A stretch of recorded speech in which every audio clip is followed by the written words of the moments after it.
کافیہ جو نحو کی ایک عظیم ترین اور بہت بڑی کتاب ہے، ایک ضخیم کتاب ہے، تو اس کا درس آج آپ کے سامنے پیش کرنے کی کوشش کرتا ہوں۔ اس سے پہلے کہ میں کافیہ کی ابتدا کروں، آج کے درس میں ہم علم نحو کی ضرورت اور اہمیت اور کافیہ کے مصنف کے حالات پر مختصر سی روشنی ڈالیں گے۔ پہلا سوال آج کے درس کا کہ علم نحو کی ضرورت اور اہمیت کیا ہے؟ تو اللہ رب العزت نے جن صفات کی بنا پر باقی مخلوق پر انسان کو امتیاز اور شرف بخشا ہے، اس میں سر فہرست انسان کی قوت نطق ہے، بولنے کی قوت ہے، اور انسان کو بولنے کی قوت کی وجہ سے ہی باقی چیزوں پر فضیلت اور اہمیت حاصل ہے۔ اس بولنے کی قوت سے، قوت نطق کے ذریعے سے انسان ما فی الضمیر کو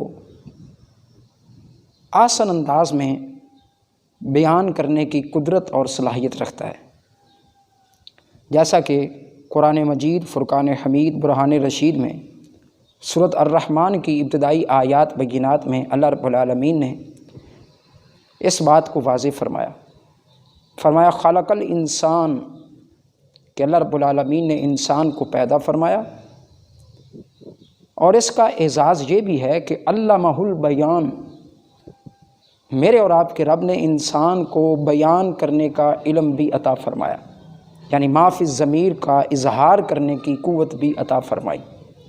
مگر ما فی الضمیر کا بیان اور اظہار اس وقت تک ممکن نہیں کہ جب تک کلام کے اجزاء اور الفاظ کو ترکیب و ترتیب دینے اور ان کے صحیح تلفظ اور تکلم کا ادراک نہ ہو، اس وقت تک ما فی الضمیر کا بیان اور اظہار ممکن نہیں ہوتا۔ تو لہٰذا کلام کا اجزاء اور الفاظ کو ایک صحیح قسم کے ساتھ، یعنی ترکیب اور ترتیب سے آسان انداز میں ڈالنے کا جو ادراک اور علم حاصل ہوتا ہے نا، وہ پتہ کس علم سے ہوتا ہے؟ وہ علم نحو سے اور علم صرف سے ہوتا ہے۔ جب علم نحو اور علم صرف بندے کو آتی ہو تو بندہ اپنے ما فی الضمیر کو ہے خوبصورت انداز میں لوگوں کے سامنے بیان کرنے کی قوت رکھتا ہے۔ اسی وجہ سے کہا جاتا ہے الصرف ام العلوم والنحو ابوہا، کہ صرف تمام علوم کی ماں ہے اور نحو تمام علوم کا باپ ہے۔ ماں اور باپ کی میں اور آپ الحمدللہ شان اور عظمت کو جانتے ہیں کہ ماں کی کتنی بڑی شان ہے اور باپ کا کتنا بڑا مقام ہے۔ جیسے انسان کے لیے ماں اور باپ کی اہمیت ہے، بعینی ہی اسی طرح تمام علوم میں صرف اور نحو کی اہمیت اور فضیلت ہے۔ اس لیے مدارس عربیہ کے لوگ جب وہ اپنے الفاظ کو جامہ پہناتے ہیں نا، یقین کرے بڑے پڑھے لکھے لوگ اور بڑی بڑی ڈگریوں والے لوگ وہ سننے کے لیے بےتاب ہو جاتے ہیں کہ یہ بچہ، یہ طالب علم اپنے الفاظ کو کس انداز میں پیش کر رہا ہے، الفاظ کا انتخاب کہاں سے کر رہا ہے، الفاظ کو کس انداز میں یہ بچہ پیش کرنے جا رہا ہے۔ تو لہٰذا میں تو ایک سادہ سی بات یوں بھی بچے کو سمجھانے کی کوشش کرتا ہوں نحو اور صرف کی اہمیت اور فضیلت میں، کہ جانتے ہو جب بچہ پیدا ہوتا ہے نا، جب بچہ پیدا ہوتا ہے تو اپنی پیدائش کے 2 سال بعد یا 3 سال بعد وہ بولنا سیکھتا ہے، وہ بولنے کی قوت اس کے اندر آنا شروع ہوتی ہے، وہ بولنا سیکھنا شروع کرتا ہے، اور پوری زندگی لگ جاتی ہے اس بچے کو کہ اس نے کون سا لفظ کہاں بولنا ہے اور کیسے بولنا ہے۔ اس کے لیے اس کو پوری زندگی درکار ہوتی ہے۔ مگر بحمد اللہ تعالی مدارس عربیہ میں پڑھنے والا طالب علم جب وہ صرف اور نحو جو کہ تمام علوم کا ماں اور باپ ہیں، جب ان کو پڑھتا ہے تو اس کو ساری زندگی نہیں لگتی، 2-4 سال کے بعد اس کو یہ علم ہو جاتا ہے کہ میں نے کون سا لفظ کیسے اور کب بولنا ہے۔ یہ صرف اور صرف علم نحو اور علم صرف کی اہمیت اور فضیلت ہی ہے کہ وہ بچے کو الفاظ کا صحیح انتخاب بتا دیتے ہیں، بچے کو بولنے کی قوت اور صلاحیت عطا فرما دیتے ہیں۔ اس لیے اس سے بڑی اہمیت اور فضیلت کیا ہو سکتی ہے؟ اے صرف اور نحو سیکھنے والے طلباء، اس کی اہمیت اور فضیلت اس سے بڑی کیا ہو سکتی ہے کہ جن کے بارے میں میرے اور آپ کے نبی پاک صلی اللہ علیہ وسلم نے فرمایا، انا مدینۃ العلم وعلی بابھا، وعلی بابھا، میں علم کا شہر ہوں اور علی اس کا دروازہ ہے۔ اس جو علم کے دروازے ہیں علی پاک رضی اللہ تعالیٰ عنہ، وہ اس علم النحو کے واضح ہیں۔ انہوں نے سب سے پہلے اس کے اصول اور ضوابط کو لوگوں کے سامنے پہچان کروایا۔ سب سے پہلے انہوں نے یہ فرمایا، الفاعل مرفوع، کہ فاعل تمام کے تمام مرفوع ہوتے ہیں، والمفعول منصوب، اور تمام کے تمام مفعول منصوب ہوتے ہیں، والمضاف الیہ مجرور، اور مضاف الیہ مجرور ہوتا ہے۔ سب سے پہلے آپ نے یہ ضابطہ عطا فرمایا، پھر اس سے آگے نحو چلتی گئی۔ اسی وجہ سے آپ کو علی المرتضیٰ کرم اللہ وجہ الکریم کو علم نحو کا واضح بھی کہا جاتا ہے۔ گویا کہ ثانویہ خاصہ کے بچوں کے لیے ایک گزارش کرنا چاہتا ہوں کہ اس اہمیت اور فضیلت کے بعد یوں سمجھ لیں کہ علم نحو اصل میں ان اصولوں کا نام ہے جن کو عمل میں لا کر بندہ معرب اور مبنی ہونے کی حیثیت سے اسم و فعل و حرف کے آخری حالات کا علم جانچ لیتا ہے۔ پتہ چل جاتا ہے بچے کو، علم ہو جاتا ہے بچے کو کہ معرب اور مبنی ہونے کی حیثیت سے اسم کے آخر میں کیا آنا ہے، فعل کے آخر میں کیا آنا ہے، حرف کا کیا کام ہے۔ تو لہٰذا ان تینوں کلمات کے آخری حالات کا علم معرب اور مبنی ہونے کے اعتبار سے جو بندے کو علم حاصل ہوتا ہے وہ علم نحو سے حاصل ہوتا ہے۔ اور اس کے ساتھ ہی اس علم نحو کا فائدہ کہ بچہ یعنی متکلم کلام کرنے والا انسان غلط تلفظ سے محفوظ ہو جاتا ہے۔ اور اس کے ساتھ ہی اس علم کا جو موضوع ہے وہ بڑا بہترین ہے، وہ ہے کلمہ اور کلام۔ جب بچہ علم نحو پڑھتا ہے تو ان دو چیزوں کی بڑی اشد ضرورت ہوتی ہے۔ کلمہ سب سے پہلے بچہ سیکھے گا، اسی وجہ سے صاحب کافیہ نے اپنی کتاب کا آغاز الکلمۃ لفظ وضع لمعنی مفرد سے فرمایا کہ اپنی کتاب کا آغاز موضوع سے ہی کیا ہے، کیونکہ جب تک کسی موضوع کے بارے میں بحث نہ کی جائے اس کتاب کو ہم جانچ نہیں سکتے، اس علم کو ہم پڑھ نہیں سکتے، اس علم کے بارے میں ہم سوچ نہیں سکتے۔ تو اس لیے سب سے پہلے علامہ صاحب کافیہ نے اپنی کتاب کا آغاز اس علم کے موضوع سے فرمایا، اس علم کے موضوع سے فرمایا، اور وہ موضوع ہے کلمہ اور کلام۔ آئیے آج کے درس کے پہلے سوال کے بعد مختصر وقت میں صاحب کافیہ کے حالات بھی آپ کے سامنے پیش کرتا ہوں۔ صاحب کافیہ جن کا نام عثمان ہے اور آپ کی کنیت ابو عمر ہے، آپ کا لقب جمال الدین، اور آپ کے والد صاحب کا نام عمر ہے۔ سلسلہ نسب آپ کا یوں بنتا ہے، جمال الدین ابو عمر عثمان بن عمر بن ابی بکر بن یونس، یہ آپ کا سلسلہ نسب ہے۔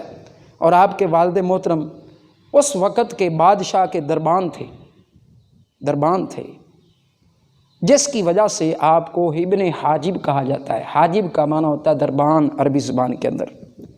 تو وقت کے بادشاہ کے دربان آپ کے والد محترم تھے، وہاں پر ڈیوٹی دیا کرتے تھے، اس وجہ سے آپ کو ابن حاجب کہا جاتا ہے۔ ابن حاجب کے نام سے آپ اس وجہ سے مشہور ہوئے، اور آپ کا اصل نام بہت کم لوگ جانتے ہیں، بس ابن حاجب ہی کہا جاتا ہے کہ دربان کا بیٹا، ابن حاجب دربان کا بیٹا، تو ابن حاجب کے لقب سے آپ بالخصوص مشہور ہوئے۔ اس کے بعد اگلا پوائنٹ ہے آپ کے حالات زندگی میں۔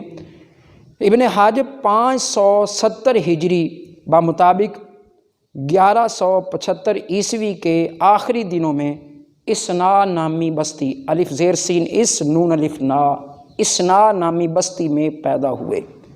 آپ کا تحصیل علم ابتداً آپ نے مصر کے ایک علاقہ قاہرہ اس میں ہی تعلیم حاصل کی، اور بچپن سے ہی قرآن پاک کو حفظ فرما لیا، اور علامہ شاطبی رحمۃ اللہ تعالیٰ علیہ جیسی شخصیت سے علم قرات بھی حاصل کی، اور علم ادب بھی حاصل کیا۔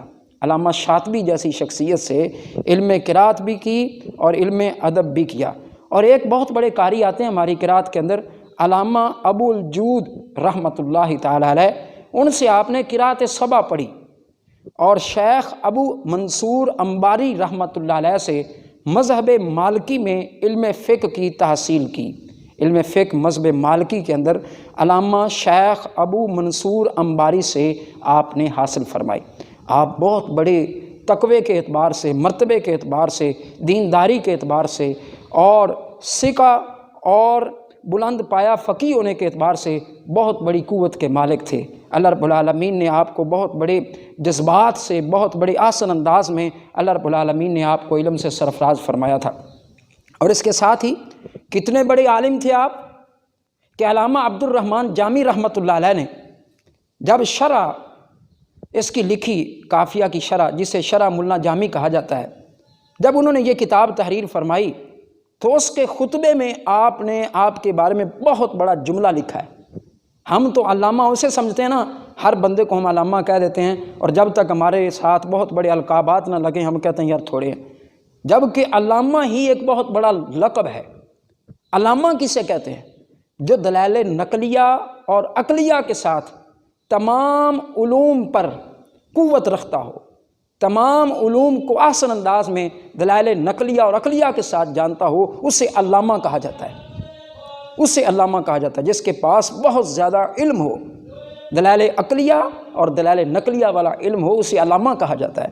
اور آپ کے بارے میں جناب علامہ عبد الرحمن جامی رحمۃ اللہ علیہ نے، شیخ عارف نے بڑی خوبصورت بات فرمائی۔ آپ فرماتے ہیں کہ آپ بین المشتہر، کہ آپ مشرق اور مغرب کے درمیان مشہور ہوئے، مشرق اور مغرب کے درمیان، المشتہر بین المشارق والمغارب، کہ آپ اتنی شہرتوں کے مالک تھے کہ آپ دنیا کے سارے کونوں میں بڑے آسن انداز میں مشہور اور معروف ہو گئے۔ کون؟ ابن حاجب۔ ابن حاجب ایک دربان کا بیٹا تھا۔ بظاہر تو آپ کے باپ کو جناب محترم دربان کہا جاتا تھا، مگر بیٹے نے محنت کے ساتھ اتنا پھل کمایا کہ آج ان کی کتاب کو مدارس عربیہ کا لازمی جز سمجھا جاتا ہے۔ نحو کی کتاب جس بچے نے کافیہ پڑھ لی، کافیہ ہی بس اس بچے کو کافی ہے، اس کے بعد نحو کی اور کوئی کتاب پڑھنے کی ضرورت نہیں ہے۔ تو لہٰذا آپ کے بارے میں یہ کہا گیا کہ المشتہر بین المشارق والمغارب، کہ آپ ایسی شخصیت ہیں جو مشرق اور مغرب کے اندر اللہ رب العالمین نے آپ کو شہرت عطا فرمائی ہے۔ اور آپ کے بارے میں یہ بھی کہا گیا ہے کہ آپ کو 7ویں صدی کا مجدد کہا جا سکتا ہے، 7ویں صدی کا مجدد کہا جا سکتا ہے۔ اور اس کے ساتھ ساتھ جہاں پر اللہ رب العالمین نے آپ کو بہت بڑے مقام اور سے سرفراز فرمایا، عظمتوں سے سرفراز فرمایا، آپ دمشق کی ایک بہت بڑی جامع مسجد تھی جس میں آپ کئی ایک زمانے تک درس و تدریس کے فرائض سر انجام دیتے رہے۔ پھر آپ مصر میں تشریف لائے اور مدرسہ فاضلیہ میں صدر مقرر ہوئے، پھر وہاں سے اسکندریہ میں منتقل ہو گئے اور وہیں پر پھر مستقل قیام پذیر رہے، یہاں تک کہ آپ اللہ رب العالمین کی بارگاہ میں جا پہنچے۔ آپ کا شغل یہ بھی تھا کہ آپ شاعری کا بھی بڑا ذوق رکھتے تھے، شاعری کا بھی۔ آپ نے خود کافیہ کی حوالہ سے ایک نظم لکھی جس کا نام الوافیہ لکھا، شاعری کے اندر نظم کی صورت میں بھی آپ نے نحو کے اصولوں کو بڑے خوبصورت انداز میں درج فرمایا ہے۔ اور آپ کی مختلف تصانیف بھی ہیں جن میں المختصر فی الفقہ، کافیہ آپ کی بہت بڑی تصنیف ہے، اسی طرح جمال العرب فی علم الادب، المختصر فی الاصول، اسی طرح شافیہ ایک کتاب ہے، اسی طرح شرح شافیہ ایک کتاب ہے، اور اسی طرح آپ کی ایک الایضاح شرح مفصل ایک کتاب ہے۔ یہ بہت ساری کتابوں کو بھی آپ نے تصنیف فرمایا، اور آخر کار یہ علم کا چمکتا ہوا ستارہ اور تابندہ ستارہ کل من علیہ فان کے تحت، اصول کے تحت 16 شوال المکرم 646 ہجری بمطابق 11 فروری 1249 میں جمعرات کے دن اللہ رب العالمین کی بارگاہ میں پہنچے۔ اللہ رب العالمین آپ کے درجات کو بلند فرمائے اور طلباء کو اس کافیہ جیسی عظیم کتاب سے استفادہ اور فائدہ حاصل کرنے کی توفیق اور سعادت نصیب فرمائے۔ واللہ اعلم بالصواب۔ تمام طلباء خاصہ بلکہ خواہ ان کا تعلق کسی بھی کلاس سے ہے، خاصہ اے سے ہے یا بی سے ہے، وہ اس کے لیکچر سے ضرور فائدہ لیں اور اس کو ضرور سنیں۔ آج کے درس میں ہم نے علم نحو کی ضرورت اور اہمیت اور صحب کافیہ کے مختصر حالات آپ کے سامنے پیش کرنے کی کوشش کی۔ اللہ رب العالمین عمل کی توفیق عطا فرمائے۔